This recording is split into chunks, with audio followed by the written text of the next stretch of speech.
Hello everyone and welcome to my 5k hit point recovery stamina necromancer build. This is a really strong heavy armor dot based stamina necromancer that has an insane amount of healing over time. This build is specifically designed for newer players to make it easy for you to defend and attack with your build. The super high health recovery of this build allows us to use our hit point costing purge as pretty much a free ability that we can spam indefinitely. And it means that you can just continue to spam your purge and have a really strong defense against a majority of things in this game. On top of it, because this cost hit points in our regen is so high, we can pretty much defend ourselves with no stamina in the tank, so you can actually run out of resources on this build and still have a strong defense. And finally, we have a deadly damage over time kit with all the debuffs in the world to put a ton of pressure even on the tankiest targets. So I hope that you guys enjoy this build. If you guys are new here, hit that subscribe button. We've got lots of ESO content. I feature community builds. We have community top 5s and tons of my own stuff as well. So yeah, feel free to check out that channel. And without further ado, guys, let's take a look at this build. So to begin, I am a Nord on this build. Nord is definitely the best race choice because we're using the Elysian set and we want to push as high physical spell resistance as possible. And Nord gets a really nice passive to increase both their physical and spell resistance. Now, you can definitely play a build like this on other races, but because of the Nord passives, they are specifically the best for this build. Now, taking a look at our max stat, we've got 10k magicka, 28.7k health, and 31.4k stamina. So a nice big health pool and a nice big stam pool. The mag pool is only at 10k, but that is totally fine. We actually don't need any magicka outside of our buffs on this build, so magicka is not really important for this spec, but having those nice big stamina and hit point pools is. Having a lot of HP is going to be great, especially if you're starting out PvP. That bigger hit point pool is going to make you harder to kill, which is a big deal, I guess. And this build has a ton of hit point recovery, so having a big pool just gives us more damage that we can kind of take before we die. And then the maximum stamina coming in at 31.5k is a pretty nice value. It's high enough that you can play a build like this in the non-champion campaign, and you shouldn't have too many resource issues at all. Now, taking a look at the recovery side of things, we're going to use our potion, and we're also going to go up with the pet so we get our full recovery buffs. We've got 846 magicka recovery, 2,387 health, and 1,540 stamina recovery. So the mag recovery we don't need a ton of, so that's absolutely fine where it is. The stamina recovery coming in at 1,500 is really great. We are in heavy armor, so our heavy attacks will return a lot of stamina too. If you guys want to run more stamina recovery than this, you definitely can by changing out your enchants on your jewelry to be stamina recovery, or you can just keep the amount of damage it has now. It's really up to you. This build can apply quite a lot of pressure, so you can definitely give up a little bit of damage for more recovery. And now we're going to take a look at the health recovery. We're going to fully buff, get our armor buff up to increase our health recovery, and we're going to drop down and activate our Troll King. And with the potion, we have got 4,900 health recovery on this build. An absolutely massive amount of health recovery, and it is such a big deal on the Necromancer, and we'll get into why this is so important for the Necro when we take a look at the skills on this build. But that health recovery there is going to make it very hard to kill you in PvP. Pair that with the really high resist that we have, yeah, this is going to be a very bulky build. Now let's take a look at the weapon damage on the build. We're going to buff up yet again, switch to our main bar. We've got 3,136 weapon damage, plus our back bar enchant here. We go up to just shy of 3,800 weapon damage on this build. With the 31k stam, that's not too bad at all. We are in heavy armor, of course, and this is a more defensive-focused build, but that's a pretty nice amount of offensive power for a build like this. And then our weapon crits coming in at 20%. We do not run the weapon critical buff. This build has a very low crit rate, and we are in heavy armor. And this is another reason why I say this would be a good build for no CP, because in no CP, your crit rate will be even lower, so you'll be relying less and less on crits. So there you go. We have the low crit rate to start with, and it's not a huge focus of this spec. Now, taking a look at the physical spell resistance on this build, we're going to buff up. We've got 37k spell and just shy of 37k physical resist with 3k critical resistance. Really nice resists, I think. We are over the soft cap of 32k resists. However, that's a good thing because most people in PvP have some sort of penetration, especially in the champion campaigns, so we can bet on the fact that that over soft cap is going to be penetrated anyway. So yeah, nice resists on this build paired with the 3k crit resist. We're going to be very chunky. The health recovery, man, looking to be a very bulky build right away. Now, taking a look at the Mundus we're running, I have got the Steed Mundus. This is here for the health recovery, but it is also here for a little bit of movement speed increase. Now, you actually have some options for the Mundus here. You can go with the Steed and get that extra recovery and the movement speed increase, or if you're willing to drop a little bit of health recovery and you want more armor, you can always go with the Lady Mundus, which will give you an increase to your armor, giving you a little bit of health recovery as well, but not as much as the Steed. The reason I stuck with the Steed is because of that movement speed bonus. I think it's fairly important for PvP, even though we're in heavy, to have a little bit of additional movement speed, especially since we have really good snare and immobilize immunity on this build, so having that extra speed is going to help out a lot. And then for our food, we are using the Artaeum Takeaway Broth. Now, this is a fairly expensive food to use. I know it costs around 6 to 10k a pop, depending what server you're on. But it lasts for 2 hours. It gives you max health, max stamina, and both your health and stamina recoveries. All of this is very important for this build. You can always cheap out and go for the dubious Cameron Throne, but you'll have less health recovery if you go that route, so it's really up to the user which way you want to go there. If you have the funds, I would highly recommend the Takeaway Broth. The health recovery is very valuable in PvP, especially on a build that works so well for health recovery like this one. And then for the potions we're using on this build, I've actually got some pretty cool new potions. Now with Elsweyr, we have got some new alchemy mats coming, and this is the potion I chose for the build. It restores health, restores stamina, and gives you 1100 health per second for 48 seconds. Really, really good potion for this build. We get the health recovery bonus, we get the stamina recovery bonus, and we get a heal over time. This is going to make us even harder to kill. It makes it so that we can easily brush off most damage. Yeah, really, really nice potion for the build. Now, of course, this is probably going to be a little bit expensive once Elsweyr comes out. Not everyone is going to have access to potions like this. If you want, you can always go for the Essence of Weapon Crit, which gives you the health and the stamina recovery, but gives you the Savagery bonus instead of the additional health over time. I definitely think the Lingering Health Potion is better for this build, but it's going to have a bit of a cost attached to it, so this is your cheaper option yet again. Now, taking a look at the gear we're running on this build, the first set that we're using is the Troll King, and the Troll King I picked to give us that extra health recovery. Now, I know I'm running the Alessian set, and perhaps running a set here that gives us more armor would be a good option, but our armor values are already really high and they're over cap, and for the Necromancer in particular, I really valued the health recovery, and it's because the Purge costs HP to cast, and we'll get into that in a little bit later when we check the Purge skill out, but that is why I went with the Troll King. I thought it would be a better pairing for the build, simply because we have that HP costing skill, and having high health recovery means that we can use our HP essentially as another resource bar, so really, really nice in that kind of perspective, and I think Troll King is the best fit for that reason. Now, the next set that we have is the Alessian Order. It gives us physical spell resist, max health, and then it increases our health recovery by 1% of our sum total physical and spell resist. So when we fully buff up, this set is giving us 738 bonus health recovery on the 5-piece. That is a really strong 5-piece. There are so few sets in the game that give you that much stat on a 5-piece. We could potentially push this further, like I said, if we were running more armor on this build, but 738 is a ton of health recovery already. It's really great for the build, and the double whammy of stacking resist to get health recovery, really good for a defensively minded build like this. And now the next set that I have is actually the Agility set paired with the Maelstrom and the Master Weapons. So I went with Agility to give us a little bit of that offensive power, the max stam and the weapon damage, really nice. And then the Master Axes is going to add more damage to our Twin Slashes Bleed, where the Maelstrom Battle Axe is going to add additional damage to our Gap Closer, the Critical Charge. So I think that this combination is really, really strong. I really think that the dot damage that this deals is really good. It adds a dot to our crit rush as well. We've got extra damage on our main bleed dot. So much extra damage over time on these weapons. Now, alternatively to that setup, you could run a 5-piece Deadly Strikes instead of the Master Maelstrom agility combo. And the reason I bring this up is because this is much easier to acquire than the Master Maelstrom weapons are. I know that that can be difficult to get, and this is supposed to be a build that is great for beginners to get into PvP. So I decided to add a set option here that was a lot easier for people to get because you can just purchase this set or go farm it in PvP yourself.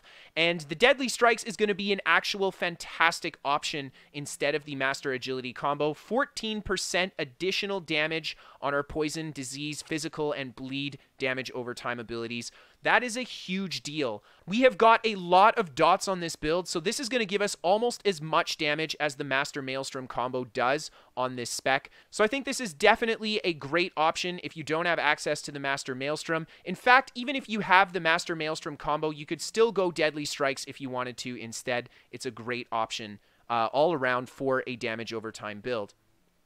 Now, for the traits on the gear, guys, our back weapon is infused with the weapon spell damage enchant.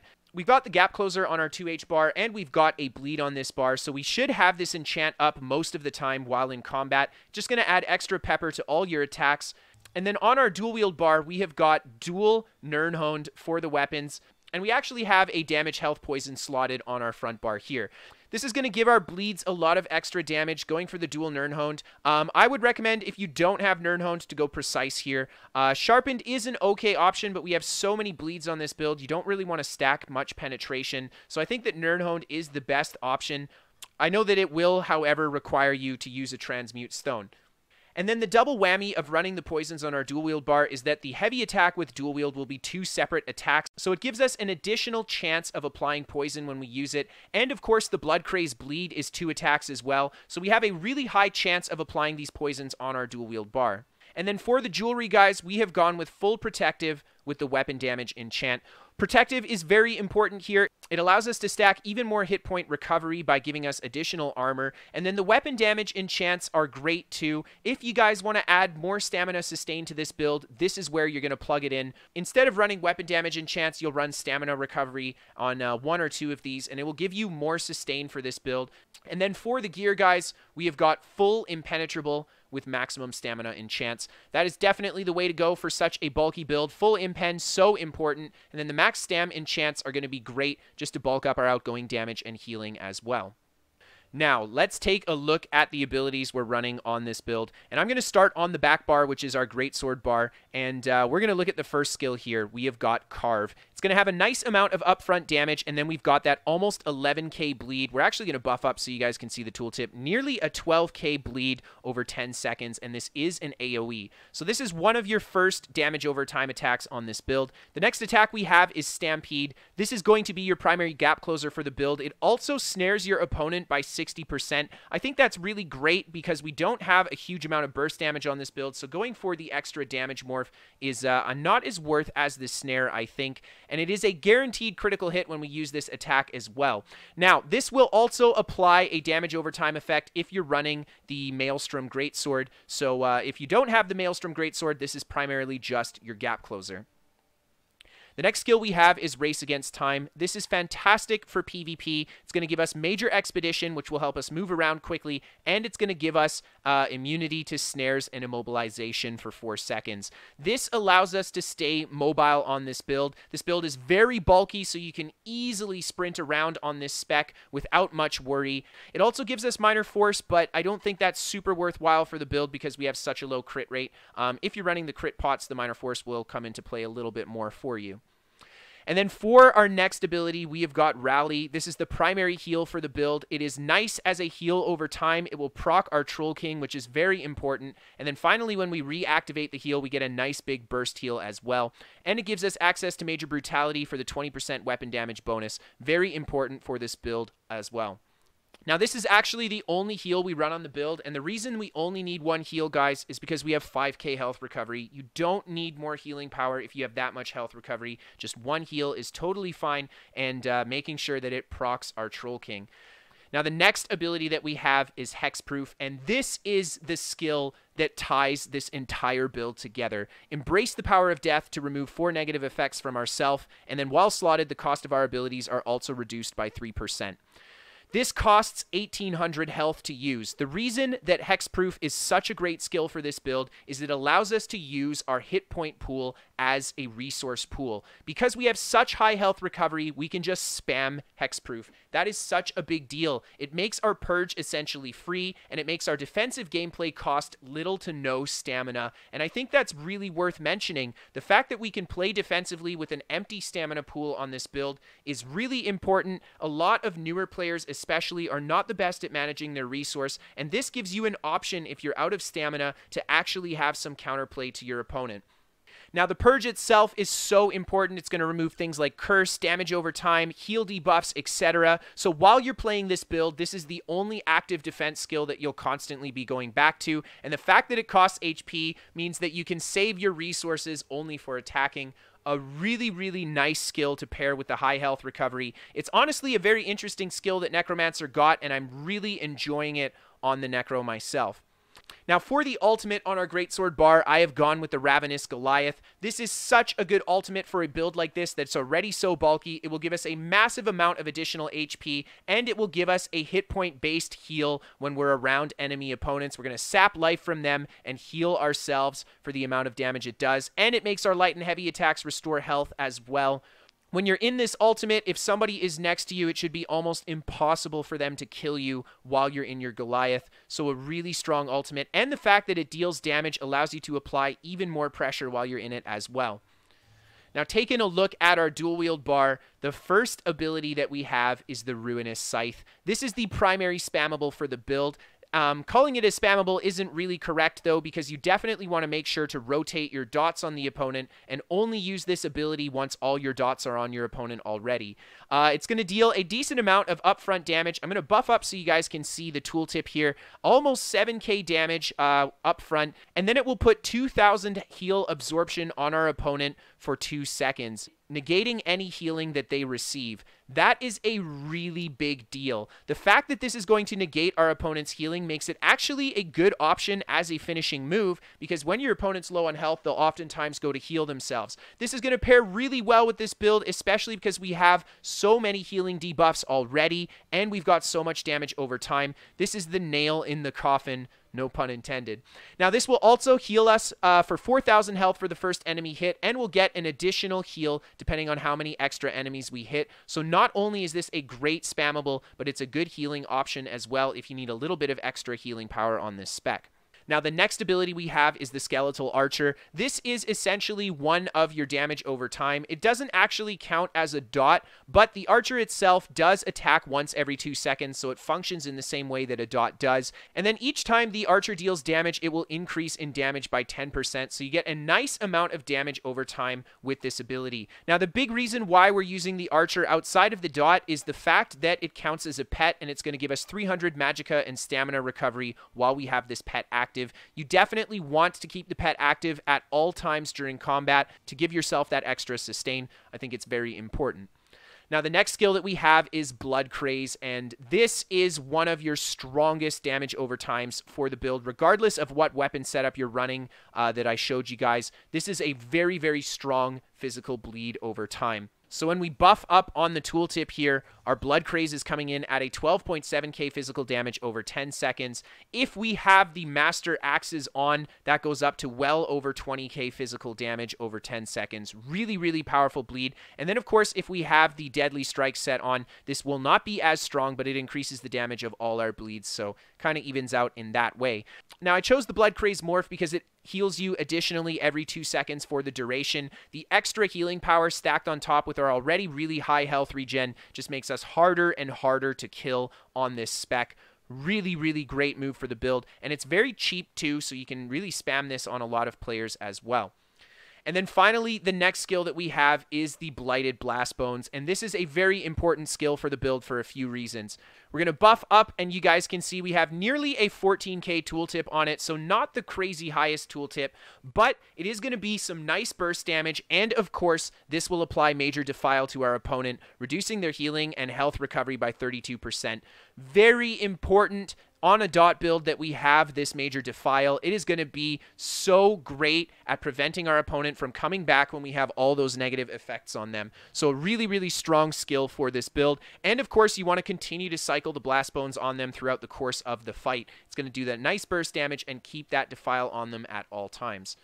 Now, the next skill that we have is Beckoning Armor. This is going to be our armor buff, and it's going to be a pull when a ranged opponent attacks us. We do have a gap closer to close that distance, but I think the Beckoning Armor morph is really great for this build because we went two-hand and dual wield, and we don't have a primary stun on the build outside of our ultimate. So having the armor stun a ranged opponent is just going to give us that kind of additional defenses against a ranged target because it makes it harder for them to rotate on you if they're constantly getting stunned all the time. So I really like this more for that reason on especially a bulky Necromancer build. It's important that you keep this buff up because it will increase your health recovery as well thanks to our Lessian set. And then for the ultimate, we have got the Dawnbreaker of Smiting. We're going to buff up so you guys can see the tooltip. 14k physical damage and then 16.5k damage over 6 seconds and stuns them for 2 seconds. This is actually the primary stun for this build. And the reason that I went just with Dawnbreaker of Smiting for the stun is yet again because we can have a lot of stun potential out of Beckoning Armor. But this build just applies so many negative effects outside of stun that you honestly don't even need stuns to kill people. You can just wear them down with all of that disease and damage over time. But having the Dawnbreaker of Smiting is going to be that finishing move, a big AoE smack, another big dot as well. Yeah, this is how you're going to make sure that you can finish off those harder to kill opponents. And of course, slotting the Dawnbreaker of Smiting will give us a little bit of a weapon damage bonus on this bar here as well. Now, let's take a look at the champion points on this build. Starting off in the tower tree, we've got 34 Warlord and 19 Sprinter. We need to break free in PvP, and we need to sprint. Very important to have both of these, just a few points at least. Now, taking a look at the Lover tree, we've got 49 Mooncalf, 56 in Healthy, and 15 in Tenacity. Big focus on Mooncalf, but more on Healthy because, of course, we are running such a high health recovery spec, so the Healthy is going to be really awesome. And the Mooncalf is great because our stamina recovery is not so bad as well. Tenacity, I put a few points here just to give us a little bit more resource return on those heavy attacks. We are already in heavy armor, so we've got a lot of resource return, so this is just going to stack more on top of that. And then the Wind Running passive is the great passive to have here. 2% additional movement speed and increase our health and magicka recovery by 10% while sprinting. I showed you guys the tooltip at 4.9k health recovery. That was not with this bonus here, so we would push over 5k health recovery on this build if we were sprinting as well. And then taking a look at the Shadow Tree, we've got 40 Shadow Ward, 44 Tumbling, and 13 in Befoul. A lot of points in Shadow Ward and Tumbling, and I think this is important for most PvP builds because you have to roll dodge and you have to block in PvP. Both of these are very important. Now, if you guys are newer to the game, you're not going to be blocking or roll dodging as often as a more experienced player, so you can definitely dump a few more points in Befoul to just make that major defile more effective for your build. But it's really up to you guys. I think at the end of the day, it's important to have the points in those defensive trees, regardless of build for PvP. Now, taking a look at our blue tree, nothing in the Apprentice. We've got 120 in the Atronach, 81 Master at Arms, and 39 Physical Weapon Expert. Master at Arms, of course, is going to increase all of our direct damage on this build, and we actually have quite a bit of direct damage. We got a lot of dot damage as well, so I wanted to have a fairly even spread, but I think 81 Master at Arms and 39 Physical Weapon Expert is always important for that Tactician passive, so we roll dodge to set an opponent off balance. Even in heavy armor, we've got quite a bit of stam sustain. We got the CP support for the roll dodge as well. I think it's important to have that Tactician. And on this build, it opens up another stun outside of our ultimate and our armor. We can roll dodge, set off balance, and partial charged heavy to stun an opponent. So it opens up that as well. Physical Weapon Expert is always important, I think, for a build like this. Increase our base light and heavy attack damage. Really nice for both our dual wield and our two-handed bar. And then in the Ritual Tree, we have got a nice spread here. 44 Thaum, 48 Mighty, 47 Pierce, and 11 in Precise Strikes. We've got a nice focus on our upfront damage, a nice focus on penetration, and a nice focus on damage over time. Now, we've got a lot of different kinds of dots on this build, and that's why I've gone for such a varied tree here. If we were running mostly bleeds, we could definitely put more in Thaum and less in Piercing. And then the 11 in Precise Strikes is simply because we don't have a high crit rate. We don't have to put a lot of points here. In fact, you could actually take all these points out and put them somewhere else if you really wanted to, but a little bit here because we do have Critical Rush. Now, the important passives we get here are Exploiter and Last Stand. Exploiter for that 10% damage bonus against an off-balance opponent, yet again synergizing with our Tactician passive, and then Last Stand for that major heroism when we drop below 20% HP. We have got a ton of health recovery, and if you drop below 20% HP on this build, you will likely shoot right back up to full health very shortly. So that major heroism is really great for this spec, I think. Yeah. That additional ultimate gain just allows you to pump out more ultimates. Can't go wrong in PvP. And then we get Perfect Strike for a little bit more weapon crit, but this is not really a crit-focused build. Now, taking a look at the Steed tree, we have got 51 Ironclad and 52 Spell Shield with 50 in Resistant. A nice, big, beefy smack in our points here. We have focused on Ironclad and Resistant, of course, because direct damage is the biggest burst in PvP for the most part. And then Resistant to increase our critical resist, very important for PvP as well. The Spell Shield will give us a bulk increase to our spell resistance. This, in turn, becomes more health recovery because of our Alessian set, and that's why we've got 50 points in here. And then when we take a look at the Lady Tree, we've got 32 Hardy and 32 Elemental Defender. A nice even split to defend against both physical and magical attacks. Nothing in Thick Skin. We can literally spam the Purge on this build. You do not need to have good defense against damage over time because this build can shut it down with that really strong Necromancer Purge. Now, taking a look at the Lord Tree, we have got the 53 in Heavy Armor Focus for that increase to our physical resist, yet again giving us more health recovery as well. I omitted Quick Recovery entirely simply because we have such high health recovery. We didn't need to invest a huge amount into Quick Recovery, and I felt like having the additional physical spell resistance was worth more than putting a few points for our rally to heal a little bit more. And that is the build, ladies and gentlemen. All right, guys, so let's jump into that PvP commentary. I just want to start off by saying I'm sorry that the frame rate is a little bit bad. The PTS just, I don't know why, my computer does not record a good frame rate on it, and I've tried changing the settings.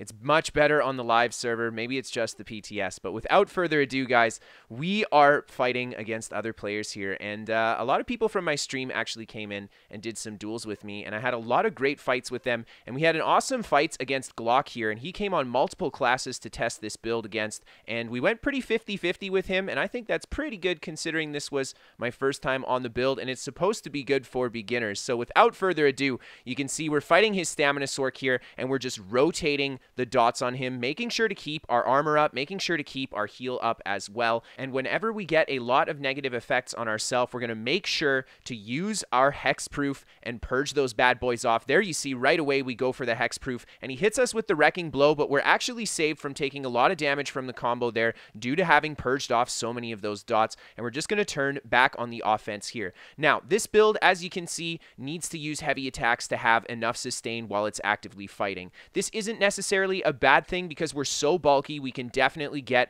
a ton of heavy attacks off during the course of the fight, but like I said, we could add extra regen to the build, and we wouldn't be giving up a huge amount of damage if we did, so it's really up to the user here. But as you guys can see, we hit him with that big Dawnbreaker. He's fully dotted, and we go for the Scythe that heal debuffs him, and we managed to finish him off with the Scythe there as well. Just a nice little combo to bring him down.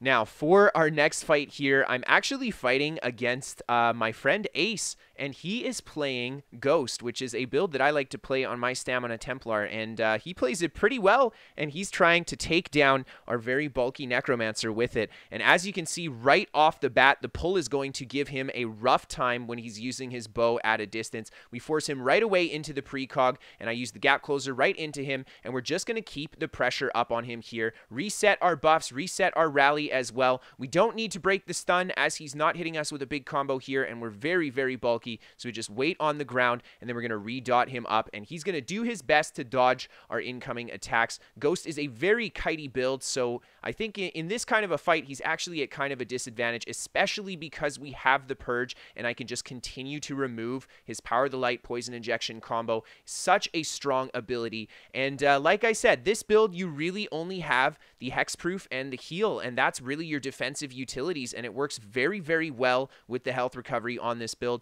And the dot rotation that you want to do is to make sure to go for your greatsword cleave, go into your blood craze, set down your blast bones, and make sure that you keep your archer pet up at all times. And then you go for the scythe or the dawnbreaker whenever you have the opportunity. There you see we actually went for the dawnbreaker, but Ace did a great job missing it, so we end up splashing the ground there. And we're just going to continue to rotate on him, reset our pets, set the blast bones, and just continue to smack him here. And every time he goes to dot us up, we just respond right away with the hexproof. Whenever there are negative effects on us, we remove them right away. Such a powerful combo for the Necromancer, and it just allows us to keep our hit points very high throughout the course of the fight, and we can just just continue to rotate on him. Nice and strong rotations, and at this point we've really put a lot of pressure into Ace, and he's really struggling resource wise. He's starting to channel the heavy attacks on us as well, and we're just going to keep up the pressure here. The crit rush into him, we dot him up, he goes for his precognition, teleporting back,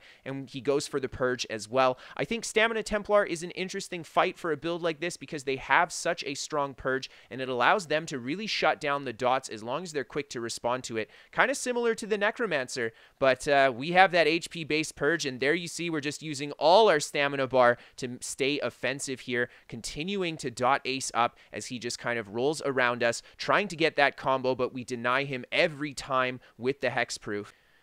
I'm just going to continue to rotate as many heavies as possible as well. I actually felt after just playing this build for 1 hour that I had it pretty down. It's a very easy build to learn, and I think that's exactly what we wanted to go for. There you see the huge combo on Ace. He's such low HP. He gets a really clutch purge, and we maintain our aggression here and just allow our hit points to drop a little bit. But as soon as he starts to turn on us, we're just going to go for that hexproof and just look at our hit points shoot right back up, and we're going to open back with the dots on him here. There we see a nice explosion with the blast bones as well. He gets the stun off on us, but we quickly stay on top of him with the crit rush. And now what I'm doing differently is I'm making sure to channel my blast bones as often as possible. This was something that I wasn't doing throughout the course of the fight earlier, but now that we start to do it, Ace is going to have a real big trouble keeping up his healing power here. And there we see another nice blast bones on him. He gets us with the counter stun. I have no need to break this, so we just wait out the stun, crit rush into him, reset the dots, and reset our pets on him as well. He goes for